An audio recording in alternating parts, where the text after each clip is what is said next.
Orang tua dapat mengenali gaya belajar anak dan mengetahui mana pelajaran kesukaannya dan mana yang tidak disukainya.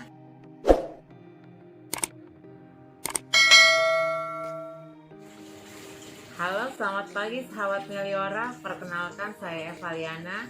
Hari ini saya akan membahas tentang homeschooling dari sisi psikologis.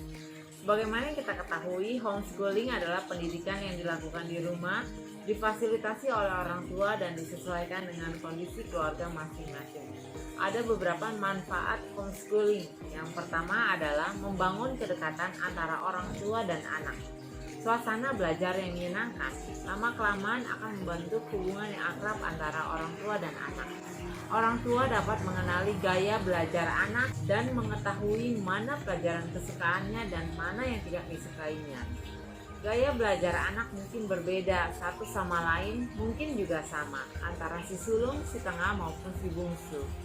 Ada 3 gaya belajar, yakni auditori, visual, dan kinestetik. Semakin kita mengenali gaya belajar anak, semakin minim konflik yang mungkin terjadi dalam proses pembelajaran. Anak akan merasa dipahami dan dimengerti oleh orang tua. Anak akan menganggap orang tua sebagai teman belajar yang menyenangkan, tempat mengadu, tempat berkeluh kesah, tempat mereka bertanya mengenai hal-hal yang tidak dipahami.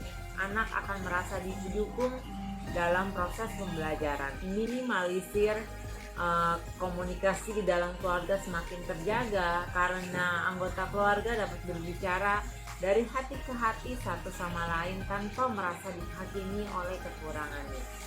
Manfaat yang kedua adalah orang tua dapat mengenali bakat dan minat anak. Lewat aktivitas bersama dan kegiatan sehari-hari, orang tua dapat dengan mudah mengetahui hobi dan kegemaran anak. Orang tua dapat melihat bagaimana anak mengisi waktu luang mereka. Saat anak belajar dalam situasi yang menyenangkan, tanpa tekanan dan paksaan, mereka cenderung memilih hal-hal yang menyenangkan bagi dirinya. Disinilah peran orang tua sebagai fasilitator dan mengobservasi anak. Orang tua dapat memaparkan anak pada berbagai macam stimulus, kemudian mengamati mana yang disukai anak dan di bagian mana anak lebih terampil menyelesaikannya. Hal yang disukai anak dapat dikembangkan dan diarahkan dengan lebih luas dan terarah. Kegemarannya dapat distimulasi terus-menerus tanpa batas.